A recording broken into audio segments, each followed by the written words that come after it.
Well, good morning.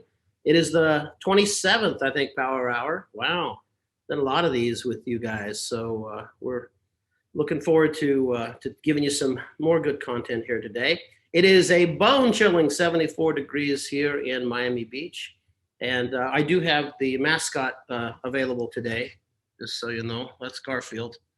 So everybody, a lot of people want to see Garfield. He likes anything that moves, so that's pretty good. I'm doing it from my house today. Sometimes we do it from the office. Sometimes we do it live from a CFI class, but we are here. And what we're going to talk about today, the fun part, is how to become a flight instructor, how to become a career flight instructor, and make over 100 G's a year. That's the job. So I think a lot of you are quite interested in that. Also, at the end of the show, we'll go over the next 2 power hours, what we usually do, and then some housekeeping stuff that we always go through. We'll direct you through that as we go. So anyway, I'll begin here. Say hi to the new people. Hi, hello. Like I say, we've done 27, about 30 weeks. I guess there were a few holidays that are in the way. We've grown our list from about 18 when we first started to now today you're 64, but depending on the topic. Sometimes if it's a generic topic, like we went through the refresher on the sectional chart and some interesting fun things, and then we had a lot of people for that. And we did, of all things, Lazy Eights and Chandels last week, and that was attended by the most people. It's over 100. Then we crashed not quite crashed Zoom, but Zoom cut us off at 100. So we've upgraded that to 500, and we're going to work on getting the list bigger and bigger as we go through. So hopefully the format is pretty easy. The format is we're going to have some really interesting topics, all single subject usually. All single subject usually. That was kind of fun to say. All single subject. And then I hope that we're able to give you really, really good content. Now, I can't answer every question, of course, because there's 100 people, or nearly that will be. But if you have something that you need, or you need to say something, do it in the chat window down below, and Nick and I will save the chat window. And if it's something that you need or whatever it is, we can help you with that. If it's a comment saying hello, that's totally fine. Do whatever you want. That's what it's for in the chat box there. So what I'm going to do now is bring this, make sure the share is over in the right place, which it is. And this is the outline. And always we'll provide you with the outline. And the outline has sometimes some clickable links in it if there are resources to it. You'll get this all the time. You also, because you're in the list for the power hours, you also will get reminders for each of the shows, as you probably already got this week. So that's what's there. Okay, so let's talk about then this idea of becoming a career flight instructor and making 100 G's a year. And I say it's not that hard because I've done it for as long as I can remember. And I've taught other people how to do it, and I've seen other people do it and do it even better, right? And to that, we don't have him here on the show, but I'm going to show you what my man Gary Reeves looks like. He was Flight Instructor of the Year a couple years ago. He's from Texas. He calls himself GPS. That's the guy in the pink shirt. So he always wears a pink shirt. He owns a company called pilotsafety.org. We're not affiliated, but we know each other really well. And so he's a really good person. He's managed to carve out a $250,000 a year job as a career flight instructor. And I'll tell you how he did it too. He did not learn from me. But he used the same principles. And I think those kind of things are what we want to go through today. So this is the beginning of the show. This is the road to 100K. This is how we're going to get there. So I want to start off with this question. And the question is, I think you have to answer: are you a teacher, or are you a pilot who has to be a teacher? Because this is something here. And I'll give you some background on it in a minute and see why this question becomes fundamental to what you need to ask yourself. So a flight instructor is an educator. Now, most of you don't want to hear that, or maybe you do, but I think you think, but in the beginning, anything can be fun.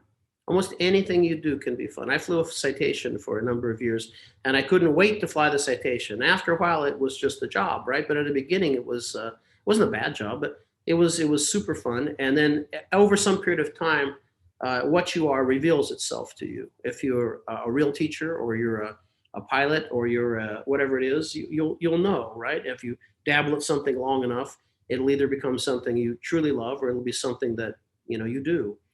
So that's where we are with that. So what I want to know is ask yourself, are you a teacher or are you someone or you're a pilot who just happens to have to be a teacher because you need something else to be enabled for later on?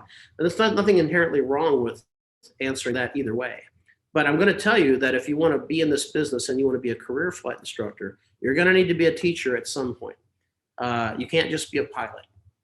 So the next thing is what motivates you to be a flight instructor is what I want to ask you next. And sometimes it would be something like, well, it lets me, stay current. It lets me basically not have a big bill at the end of the flight, which is a very, very good thing, right? Someone else gets the bill. That's what, by the way, my friend Gary Reeves there, who I was telling you about, guy in a pink shirt, he would take people, we would be at AOPA, all the AOPA shows, and we would be exhibiting and he would be there. And so after a period of time, you kind of, if you see your people's faces long enough in places where you got to pay money to be, you go like, oh, you might be serious about this after all. And that's why we were at all these conferences together. And you go like, oh, I see you're one of the serious ones in this business, right? Okay.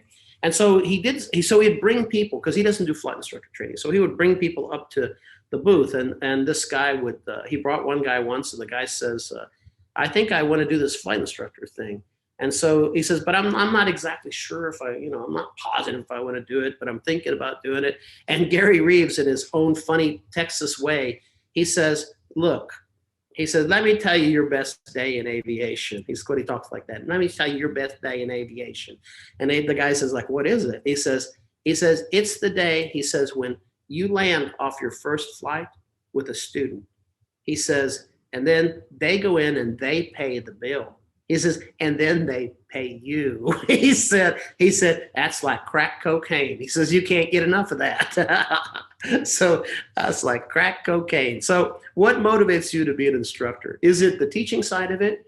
Is it the idea that you can, maybe you have a lot of life experience and you want to sort of be able to share that with people? Maybe you just like people. Maybe it's just to put an extra hour in your logbook. I don't know, but I think you have to know what motivates you. And so we're sort of carving out, okay, who am I?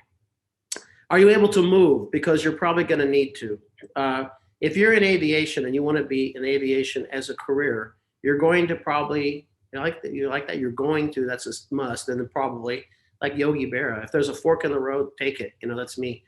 Right? So anyway, are you able to move? Because in this business, you move. Now, there'll be a point maybe where you don't have to move, or maybe you don't have to right now. But if you're doing it as a career, as an airline pilot, you are going to move, or you're going to be commuting. And then we can talk all day about that, about what that's like as well at some future time. But in order to make some good cash, there's some things you're going to have to do. And one of them is you're going to need to be around places that have an adequate supply of students, right? And who can afford to pay the bill, right? And that comes in various flavors. And if you think about where these places are, I'm in one of them right now, right? I'm in Miami, right? In San Francisco Bay Area is another place. And there are pockets of training centers for aviation around the world, around the country, that you may have to be at for a while or maybe forever. But we'll talk about that. Are you able to? So the next question, because then this helps constrain, where you're going to be looking to be able to grow your business or grow things in such a way that you can make this money we're talking about. The next question I wanted to ask you: are you personable? So that means that are you kind of a people person? Are you an introvert? Are you an extrovert? I'm not an introvert, right? I think all of you know that by now, right? Kind of an extrovert, but that helps because I like people generally. It's like when I go to work, we have an office at WeWork, which is here in Miami Beach, and it's a shared space. And I don't sit in the office. Nick sits in the office, and Jonathan, he'll sit in the office. But I go in the common areas. And the reason I'm out there is I'm in the middle of doing something like generating yet another book for aviation, and then I get distracted by people that I like to be around, like John, who runs City Carts. He's a French guy. He's funny, and he runs City Carts, a golf cart rental business. And a year or two ago, he was down in his luck and looked like who knows what was going to happen, and living in an apartment. It's terrible with his wife, and now all of a sudden, things started going well, and now he's driving a Porsche Cayenne, and he's got a bunch of golf carts out there. But he's a person to talk to. We bounce ideas on. So I love that kind of thing. So are you personable? Are you pleasant to be around?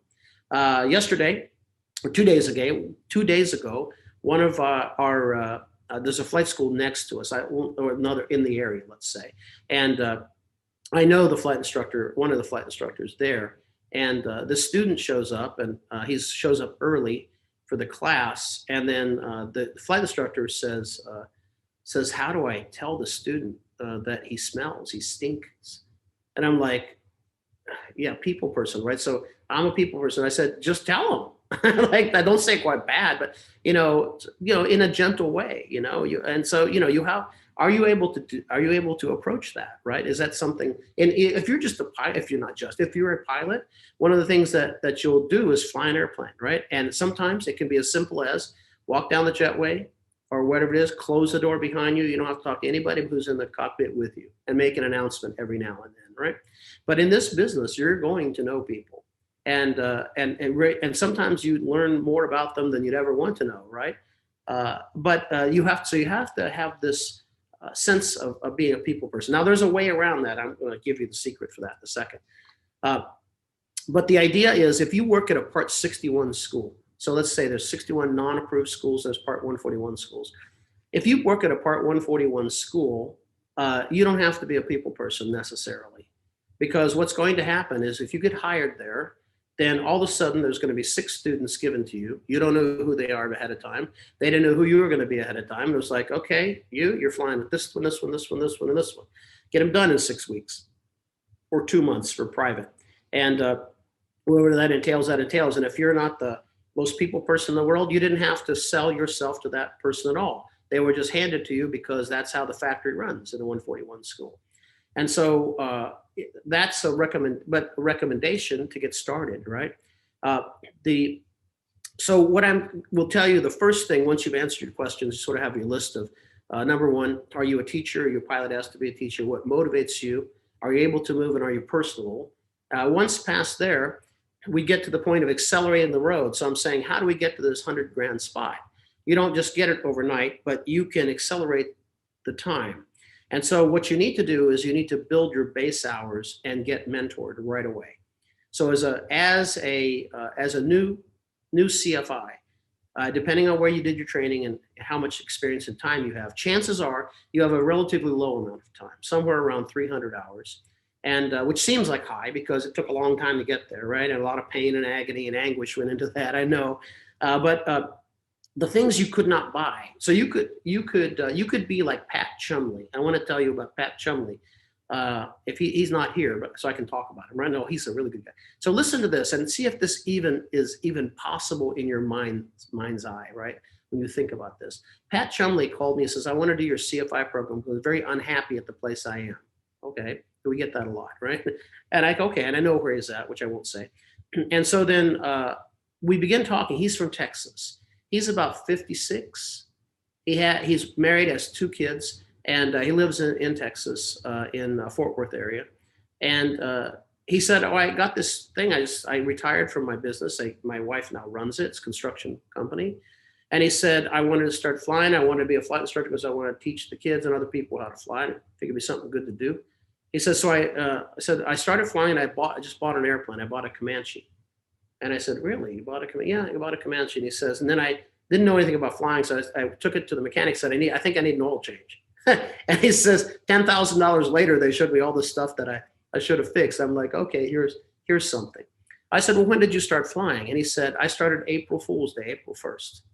And I'm like, okay, April 1st of what year? He said, "This year." That was last year. And I said, "Well, this is August. This is not even August yet. April, May, June."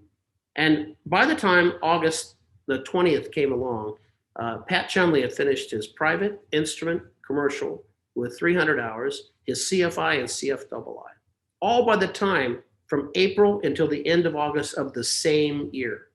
Okay. He said, me and my wife would go flying like 6 hours just for dinner. We'd go to Kansas City, go all kinds of places, just do whatever to build this time. I'm like, holy crap, you are a machine.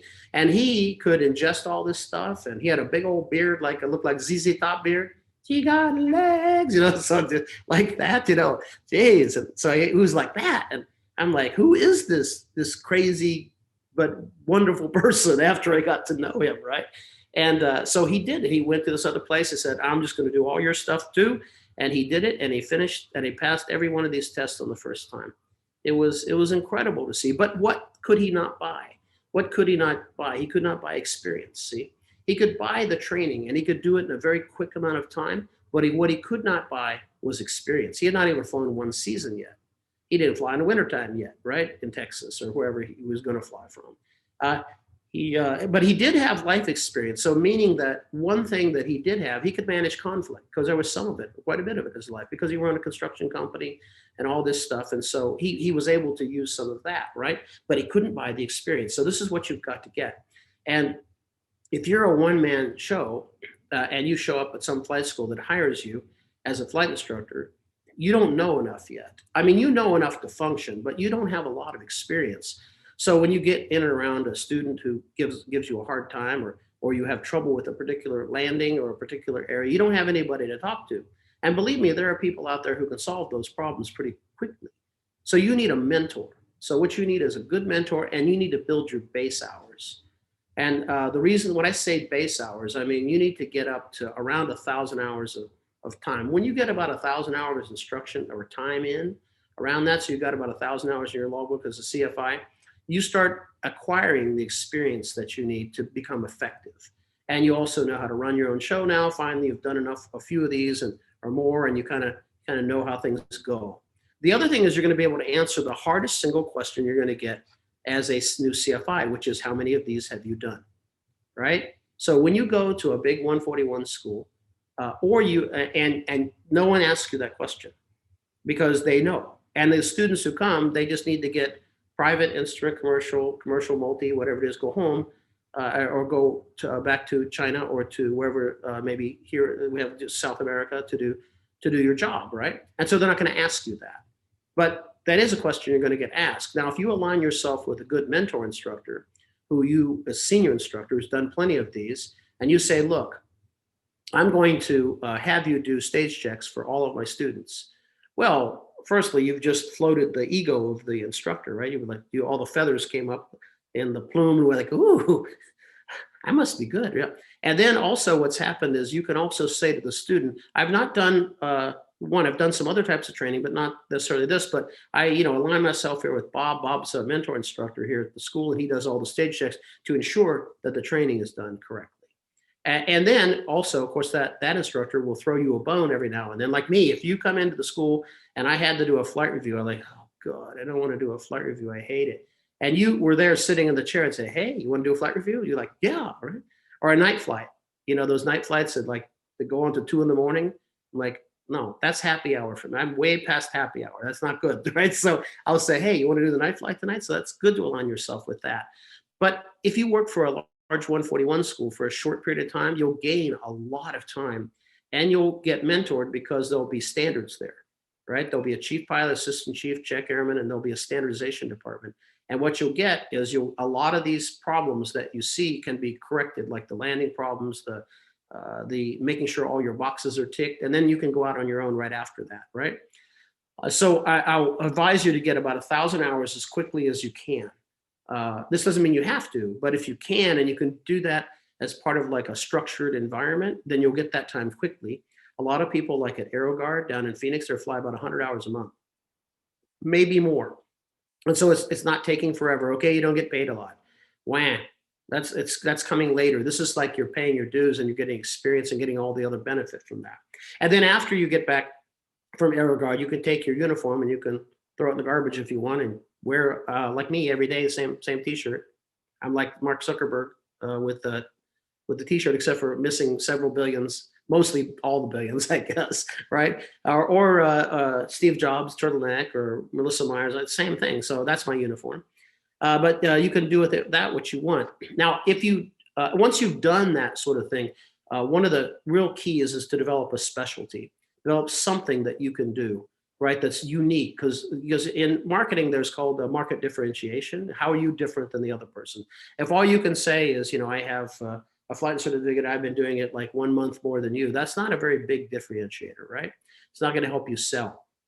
So what are you going to do? You're going to acquire credentials. So whatever new credentials you can get them.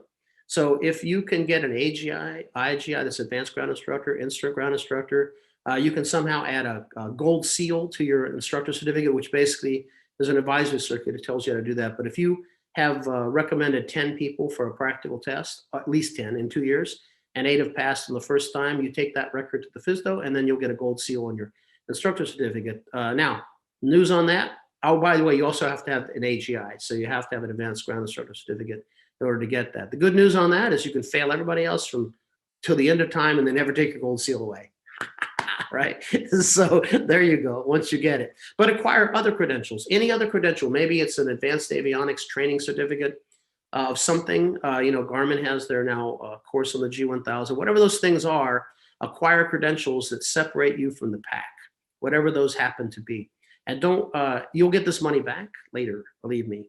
And then finally, I told you, aligning yourself with an expensive instructor. I said experience, but also put yourself next to someone who charges a lot, because then your rate doesn't look so bad, right? Don't be the guy at the bottom of the barrel, because then there's, when people look at things, right? Typically they look, now some people buy only on price, and those people get disappointed sometimes pretty quickly. But if you're at the bottom of the barrel, that means that you recognize you're at the bottom of the barrel. And that bottom of the barrel is probably a worse one, cheapest or least expensive. Let's put it in those terms, right?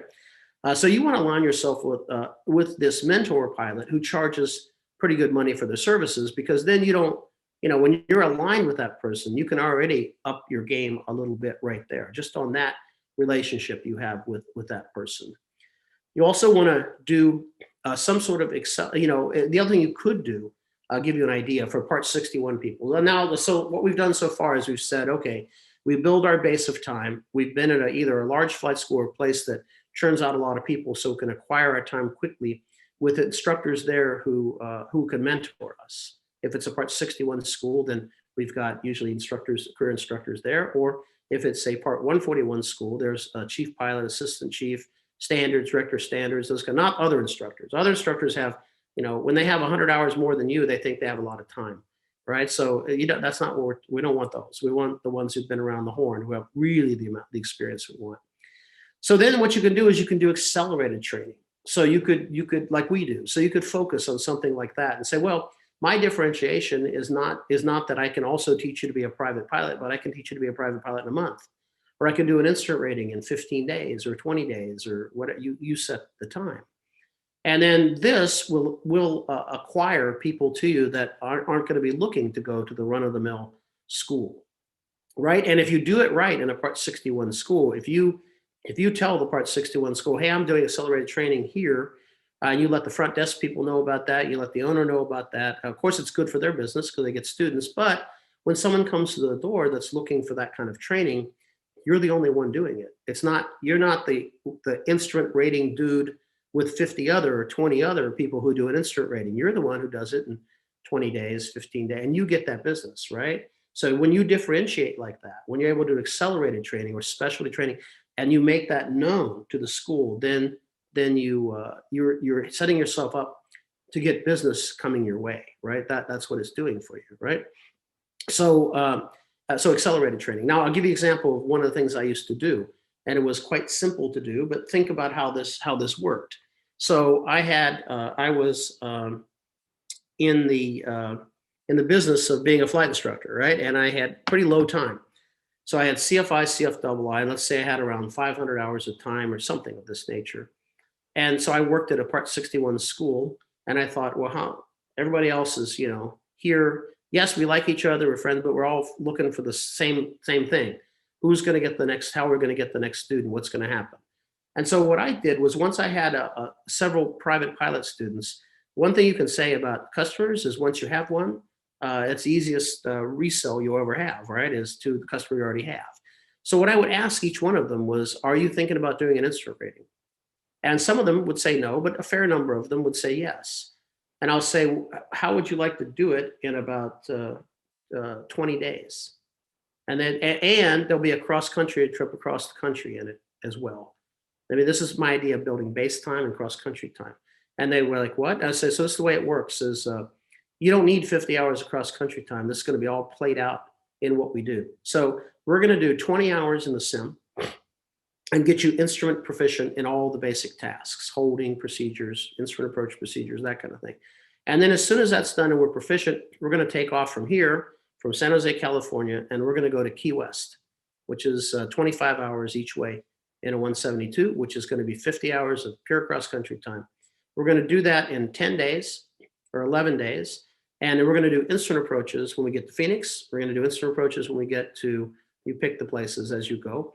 And they get life experience, they get actual flight plans, and then they get to Key West, have a good time, and come back, and they've got the 50 hours of flight time in, and they've got another that much instrument time in, or nearly that. They've got the time in the sim, and it only took about 14 days, and then we just do practice for another 3 or 4 days, and they're ready for the instrument test.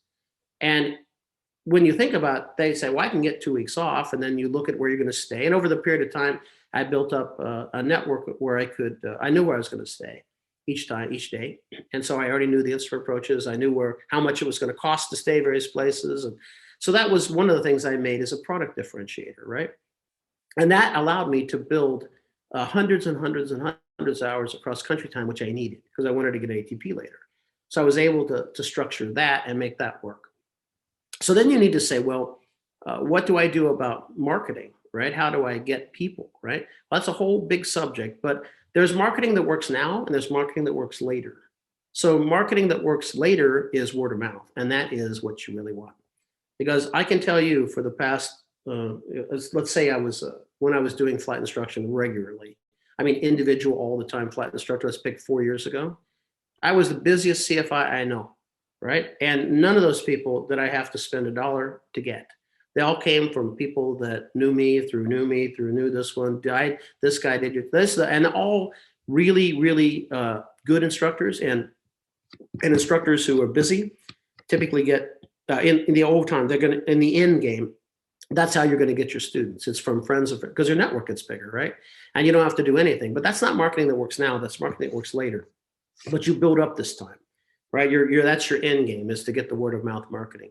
Marketing that works now, if you're brand new, nothing works better than sitting in the chair in the flight school. We call it time served, right? So because the thing that the front desk people will do is they will, if you're sitting there and other CFIs are at home and they have, wherever they are, all the front desk people, owners, are going to take the path of least resistance. Whoever's most convenient is who they're going to steer the business to, so long as you're reasonable and you're not kind of weird or that kind of thing.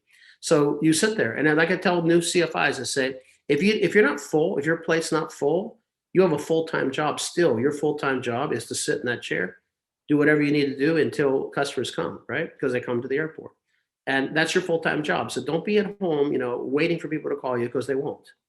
So, but however, and then the other part of that product differentiation, if you can do something where you're like Gary Reeves, what he does is, so he makes about 250 G's a year. And he only flies first class, right? And so what he does, he travels to customers' locations and he does training. There's a 3-day minimum. It's $1,500 a day is what he charges.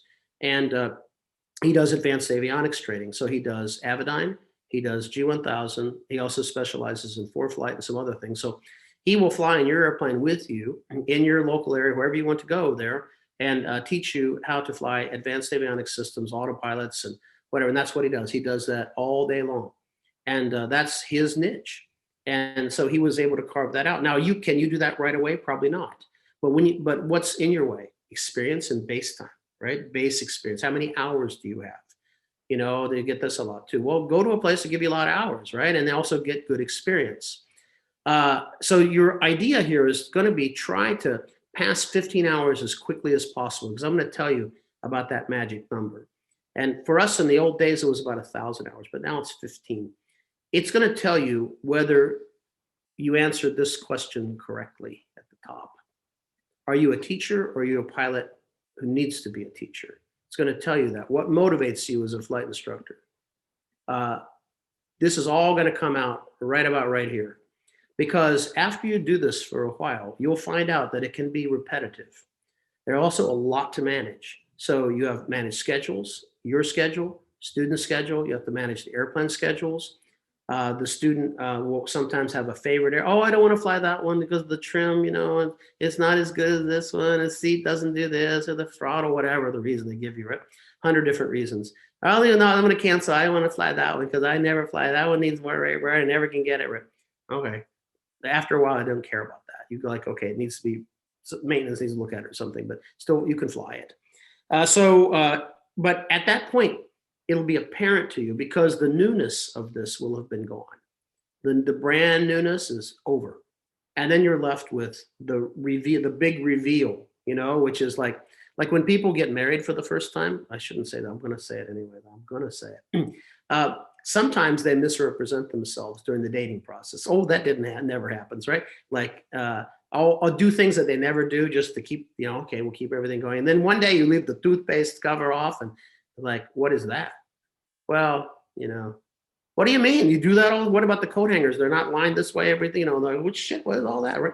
And then you find after a while, the truth comes out, right? It's like, well, this is kind of who I am. And so at about 1,500 hours, it becomes who you are. And if this is still for you, you're going to know about it right then, which is another reason to get your base time up very quickly, because you don't want that to take 3-4 years and go like, oh, that's not for me. You want to know that kind of right away. And also the fringe benefit of being there is you'll have enough time at 1,500 hours. If it isn't for you, you can move on to what we call the afterlife, which is the regionals or the major, whatever you want to go for, so long as that's good. So that's the point we want to get to, because it's around then that you've done enough students and you see there is repetition. So meaning that there's stuff that you're going to do the same over and over again. Not necessarily terrible. Like, I guess the worst time I had was when I had to train these commercial pilots. I had 4 of them, and they're all doing the same thing at the same time. So at one day I did 60 or 80 chandelles, followed by 60 or 80 steep turns, followed by 6. I was like, oh my God, every flight was the same. I like, it's pretty much as I love teaching like this, I just want to blow your brains out, right? You go like, oh my God. But at this time, you're going to find out if it's for you. And this becomes a very, very important thing, because after this point, you know what it looks like. You probably have a double I by now, maybe MEI, and maybe you have some time in some other types of airplanes by this 1,500-hour moment. And then you're going to know if it's for you. And it's at that point that we can really drill down and see, are you the first person up here? What motivates you? Your answers can change. It's okay for them to change, but it still should be on the line. So the answer should be, are you a teacher or are you a pilot who has to be a teacher? Either way can work, but the has to be part is the part that you have to ask yourself, is this something I have to do, or is something that I want to do, right? The next thing is what motivates you. This answer needs to change from, I can't wait to get up in the morning because I'm going to be able to fly an airplane. That's what motivates you as a flight. And by the way, I'm going to get paid for it, and someone else is going to get the bill. That's what Gary Reeves calls your crack code, just like crack cocaine, right? That will change. And what will happen is you will have to get value out of 2 things. Number one, being an expert in what you do. I mean, not a 300-hour expert, not a 500-hour expert. Now you're a 1,500-hour expert who has some experience. You've dealt with conflict now within students. You're managing that. You can find these schedule things where everything doesn't bump into everything else, and you're not late all the time. And then what motivates you is maybe it's the fact that you're making a lot of good money now, and that your motivation is seeing your students' successes and giving them what knowledge and things that you possess, and sometimes only you possess, or only you in a geographical area possesses. Like Gary Reeves gets a lot out of his ability to go train people in stuff he's an absolute expert in, right? In the Avidyne system. There's probably no better person to learn the Avidyne system from ever, anywhere than him. And so when he teaches someone, he knows that. In his heart of hearts, he knows that. And so he's a teacher, right? He's a teacher. He also likes to fly too. Don't get me wrong. There's nothing wrong with that. One doesn't come at the exclusion of the other. But when we get to this 1,500 hours, you can see it in big 141 schools, because most of the students who are there to go on to do something else. And they're also pretty young. They're around 20 something, which is nothing wrong with that either. But the attitude changes. So initially, that same student I throw the bone to and say, hey, you can go to the night flight. Be like, I already have all the nighttime I need. I'll do a cross country though. I have to still need. I'll do a cross country for when you go to Montana or something like that. That's cool, right? I'll do that. And then it's like then you hear them talk about, oh my God, I can't do this. If I have to do one more hour of this, or if I have to fly over that airport one more time, then this is the conversation. So they get kind of jaded at about 1,200, 1,300 because they're getting close to the time. Because every day they go home, it's 1,500 minus whatever they did today, right? That's kind of the mantra. And then when they get close to it, then they start being picky. Now, what Wayman does, which kind of interesting, this is the 141 school down here in Miami. Smart guy, Alfredo Wayman.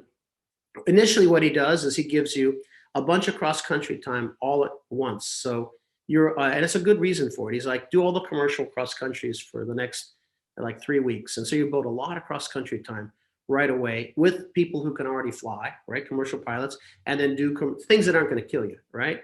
Not doing new students right away. And then what he does is once that's done, you go to primary students. You don't do any more cross-country time until the end of your training. Aha, because then you're like, oh, I still need this number of cross-country hours, and I'm not going to get them until I have 1,300 hours at Wayman. So he does that, and that keeps them motivated, right? So that's a clever way. And then the last thing I'll discuss with you is you need to define your ideal customer and how you're going to fill out your schedule.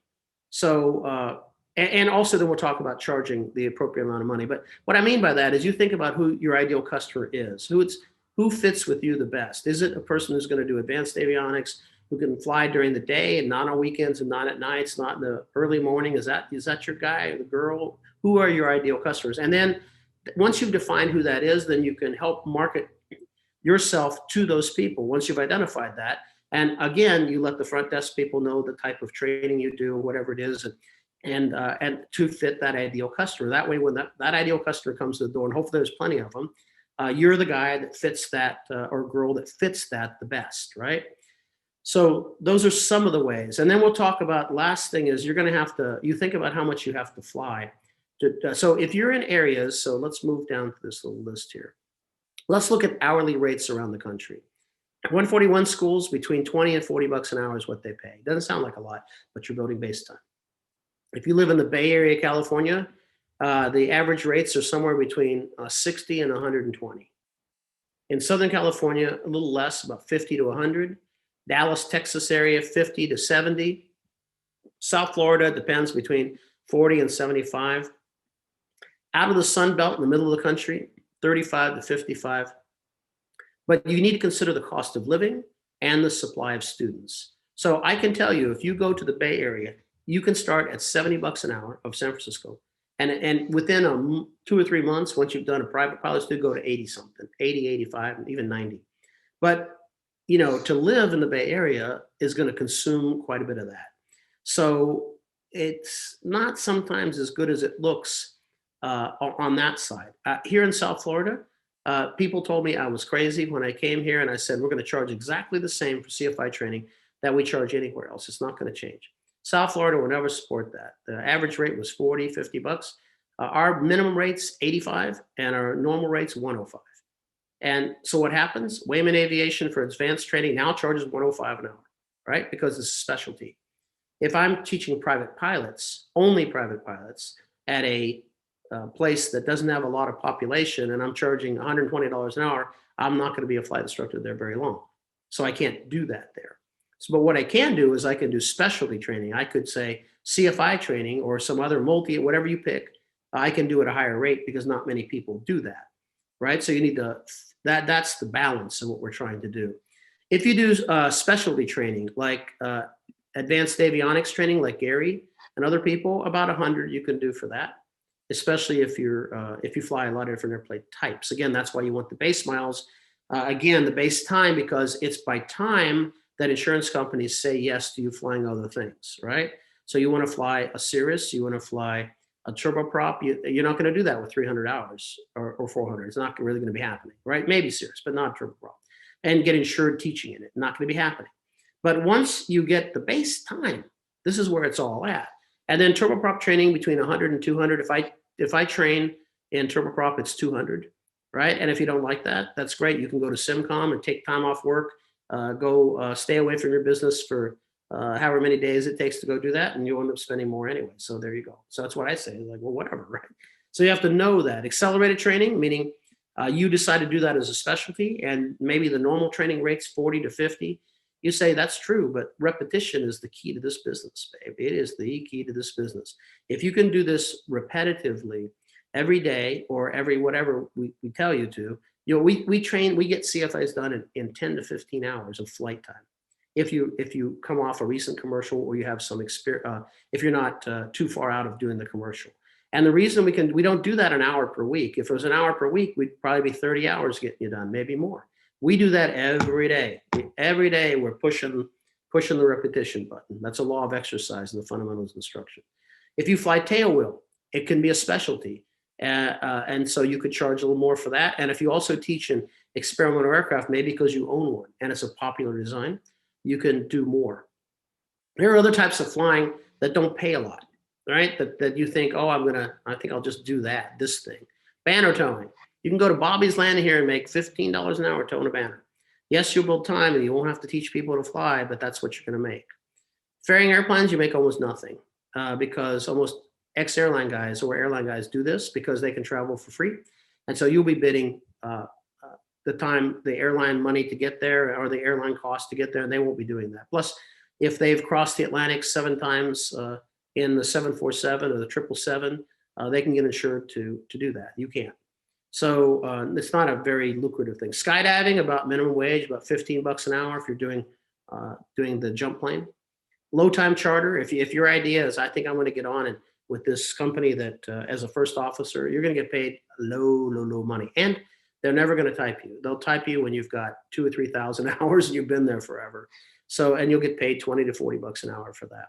This idea of island hopping, little things from one island to the next pays about 20 bucks an hour. Regional carrier, you're going to make about 20 bucks an hour averaged over a year. It's about 40,000 a year, 40 to 50,000 a year in your first year. And that's maybe 40. And then if you upgrade to captain, it'll go double that. So you'll make about 70, 60, 80 in this region. And then when you go to your first airline job, it'll be 50 bucks an hour as a first officer. But now your time in, you've got flight instructor, which took you however long to get. Then you had a year and a half, 2 years to build your base time. And then you had to be a first officer for 3 years. And then you got about 4,000 hours. And then you can finally do that for a couple of years and then jump into here. And then finally you get the money comes really when you upgrade to captain. So that's what that is. So the idea here is be in a place that there's an abundance of students and be willing to move if you have to, even if it's temporary. I've had people who leave, who are married, have a house, have all this stuff and say, I need to do this thing. And say, I just need to do it until this time comes. And make a date. This is the entry date, the exit date, whatever that is. Make the weekends, whatever in between, some things work. And go get your base time. This is the key to getting it all done. And then price-wise, don't be the cheapest guy. So move into a place where the cost of living is reasonable. Like here, the cost of living is very reasonable. And if you're doing something and you've got your base time built, like the guy was telling you, well, I didn't tell you. So as a guy who works at Gold Standard, which is a Cirrus training facility, and he's a flight instructor, and he's about 3 years as a CFI. Now he only flies Cirruses. What do they charge per hour? What does the Wayman and other places charge? 40. What does he get now? 80, 85, right? Because specialized. But he couldn't get that until he had the base miles. So get your base miles. All right. So hopefully that'll do it. Now, when I started doing this, it wasn't, so I was a chief pilot of a 141 school. And so everybody else was making 30 bucks an hour. And I said, as chief pilot, I'm going to make myself 60 because I'm chief pilot, the product differentiator, right? And I've never charged less than that. So currently, with the exception of people I kind of know or people have been, I charge between 105 and 145. And that's for general instruction. And if I do training at the other end, like turboprop or whatever, it's 200. And people say, well, so because I want to be the emergency flight instructor. So I want to charge like maybe, I'm thinking about it, I think I'll charge 300 bucks an hour. But then no one will use me much. But then when they go, oh, you're the only one left in the room, we'll say, there you go, right? And if you have enough of those people, you can make a business out of that. And by the way, if you're busy, keep raising your rate until you're not busy, right? Keep raising your rate until you reach that threshold. You can always change it back, right? But otherwise, just leaving money on the table. So just keep increasing it until people say no, or you think they're going to say no. I went from 80 to 100 and didn't see any loss of business. I went from 100 to 120. It's all minor loss of business, right? And 120 to 140, I got a new set of customers, right? They're all different. They were highly motivated and they had enough money to be able to pay for it and they wanted to finish it. And I didn't have any of these people who were scrounging around for change in their to pay for a flight hour, which is nothing wrong with that either. But that's not my ideal. When I define my ideal customer, it wasn't that. And there has to be enough of those, right? There also has to be enough of them. So let's look at a few more things here. So next week in the Power Hour, I sort of want to go through this with you because there are going to be some really good ones coming up. Yeah. The best liability insurance, by the way, to protect yourself. It's with SAFE, S-A-F-E. They have a liability policy they work with an insurance company through Society of Aviation Flight Educators. And that's what I would use for that. What's the average cost instructor insurance? It's about $1,100 a year for liability insurance. If you want to have insurance just to cover your rental aircraft, you're looking at about $300 a year. Let's see. Okay, and let me go through. So look, some of the power hours coming up. Tailwheel fun. This is going to be a fun time. Even if you don't want to fly a tailwheel airplane, there's some aerodynamics in here, right? Which will be fun for you to understand about tailwheel airplanes, what makes them different, and why actually we don't make a tailwheel airplane that in commercial use, business use, or just for fun now. And the next one is on February 6th, how to take pilots from other categories and classes into airplane single engine land. That seems to be a big trouble in our CFI classes is how do you take someone who has a rotorcraft helicopter and the training requirements for airplane single engine land. So what has to be trained, what endorsements have to be given, and what is going to be on the practical test. And surprise, that student cannot be a student pilot. So the student pilot regulations will never apply. So you can't solo someone under those regulations. It's a whole different thing. So we'll look at that as well. We also have previous power hours coming out that we have for wings credit. Those are going to start, I think, next week because we've now got the bandwidth for it. So if you'll get a message on that. It'll be an hour before this one, and you'll get wings credit for that. So if you need wings credit, you'll get that. We also, our membership site's open, which you probably know about. It's a basic, advanced, and pro. And it's a really cool site. It looks like this. I'll just show you what it kind of looks like. And why you'd want it would be, it keeps you updated on all of our stuff, right? Those focused training resources. It's our individual guides to like passing tests and airman etiquette. We did a series of podcasts, about 16 podcasts last year. They're there. Also, it's a complete private pilot ground school. So if you know people who want to be private pilots, or you are a CFI and you want to be able to use that with your students, you can. We also give you 2 to 3 short subject videos, and what are the antennas on the airplane was one of them. A lot of short stuff. And then we also have our Jekyll Island tribal knowledge videos, deep dives into content. And then all these power hours, all 27 of them are in there for you to download. And you can like listen to them as podcasts, or you can watch them. And then we're finally getting the stories coming. The stories are cool because in the CFI class, I have a lot of stories that relate to the content. And so we're stripping all those out and putting those in there. Some of them are pretty funny, right? And we have community here. So we have that as well. The classes, if you're interested in the class, and then we'll come back to the content in a second. We have initial class starting February 1st to the 7th. And for those of you who are attending in Palo Alto, it looks like we're not going to be able to do it in Palo Alto. It looks like we're only going to be able to do it in Miami and live streaming because of the restrictions. And then on the 15th of March, we have another initial class that we hope, that'll be at Opelika, and then April will be in Palo Alto. And then you can see the instrument ones there. You'll get this by the email, and there are clickable links in here so you can see all of that. So that's what we have coming up, and the membership site is really cool. Really finally got that going, and happy to have that. So that's what we've got, and I hope what's happened is we got you spun up to think about asking those questions that we said at the very beginning, which is, are you a teacher, or are you a pilot needs to be a teacher? What motivates you? And know that you got to build up that base time. And once you've built up the base time, then all of a sudden, all this stuff starts becoming available to you. All these opportunities will become available to you, and different airplane types, different types of insurance, will be available to you. Like you can get your insurance will for a TBM or for other things will be, they'll start saying yes and not no all the time. And I think that's in the beginning they say no a lot. So that's what we've got. And I guess we're just about that point where we got to say bye. It's 5 minutes to the hour. So great deal. Nice to see y'all. And let's see if we can get over 100, 120 next week. Tell all your friends. Opt in. See you from Miami. Welcome to Miami.